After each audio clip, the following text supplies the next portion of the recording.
कांग्रेस महासचिव प्रियंका गांधी वाड्रा ने बुधवार को हिमाचल प्रदेश के कुल्लू के ढालपुर में जनसभा को संबोधित किया। इस दौरान उन्होंने भाजपा व मोदी सरकार पर जमकर सियासी निशाना साधा। उन्होंने कहा कि जनता देश और लोकतंत्र में सर्वोपरि है। पार्टी की सहायता के लिए विक्रमादित्य पीछे नहीं हटे और अब सांसद बनकर जिम्मेवारी को बखूबी से निभाएंगे। प्रियंका ने कहा कि देश के अंदर 45 साल में सबसे अधिक बेरोजगारी है। ये सब मोदी सरकार की नीतियों से हुआ है। उन्होंने कहा कि मोदी सरकार के कार्यकाल में रोजगार बनने का काम लगभग ठप हो गया है। करोड़ों युवा बेरोजगार हैं। इसके लिए जरूरी है कि भाजपा की नीतियों को बदला जाए। भाजपा की नीतियों ने छोटे कारोबारियों, पर्यटन को बहुत नुकसान पहुंचाया है। प्रियंका ने कहा कि खेती के सारे उपकरण आज महंगे हो गए हैं। किसान पर जीएसटी जबरदस्ती थोपा जा रहा है और जानबूझकर अमेरिकी सेब पर टैक्स कम किया गया है। वहीं देश में सब नीतियां खरबपतियों के लिए बन रही हैं। उन्होंने कहा कि हिमाचल में आपदा आई, मुख्यमंत्री सुक्खू, विक्रमादित्य सिंह, सुंदर ठाकुर सहित मंत्री 24 घंटे जनता की सेवा के लिए मौजूद रहे। दूसरी तरफ मोदी कहते हैं कि हिमाचल उनका दूसरा घर है, लेकिन इसे राष्ट्रीय आपदा घोषित नहीं कर सके।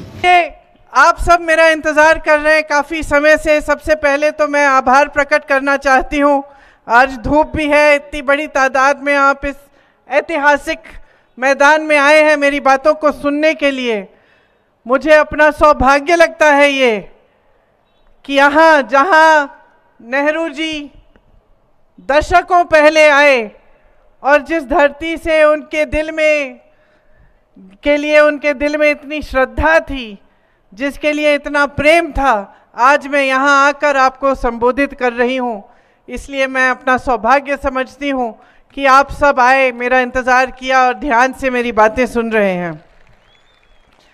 जब हम यहाँ आ रहे थे तो यहाँ की सुंदरता दिख रही थी।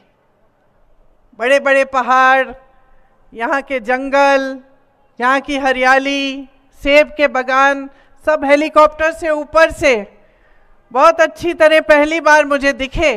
पहले तो जब मैं आई हूँ तो गाड़ी से ही आई।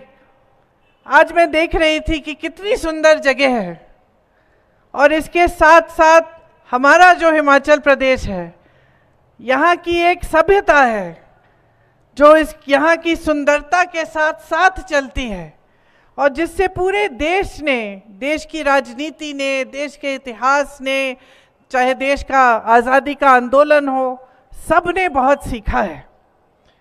तो आपको गर्व होना चाहिए कि ये आपका प्रदेश इस देश में कितनी भूमिका निभाता है और कितनी सुंदरता से देश को एक सभ्य राजनीति और एक सभ्य जो समाज है उसका प्रतीक बनकर दिखाया है आपने।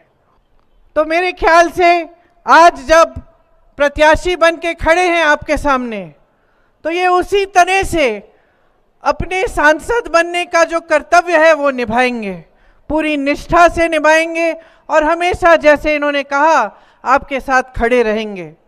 यहाँ पर्यटन का बड़ा कारोबार है और आपको बहुत पर्यटन के मौके मिलते हैं यहाँ पे मजबूती से, जब आपने कहा सुंदर जी, आपने कहा कि मजबूती से सबसे पहले पर्यटन का काम जब यहाँ शुरू किया गया तो पहले प्रधानमंत्री जवाहरलाल नेहरू जी के आने से हुआ।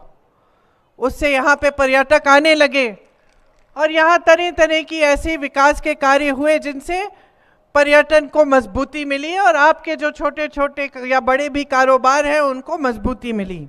के जेब के बजाय आपके जेब में जाए, ऐसी स्कीमें आए जिससे आप मजबूत हों।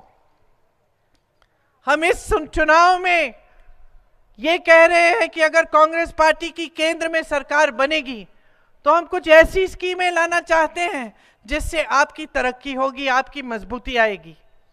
इसमें हम हर गरीब परिवार की सबसे बड़ी महिला के खाते में 8,500 रुपए डलवाएंगे।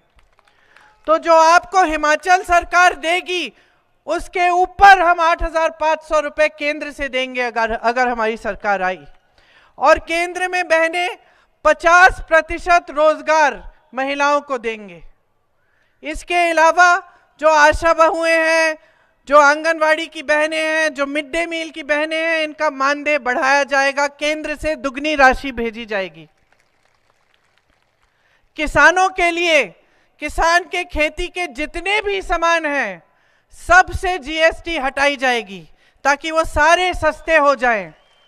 ये जो संकट आप आज जिस संकटों का सामना कर रहे हैं, इनको हम हटाने की पूरी कोशिश करेंगे इस तरह से कि सारे कोल्ड स्टोरेज एक बड़े खरबपति के हैं, ये सब चीजें हमारी सरकार में हम होने नहीं देंगे।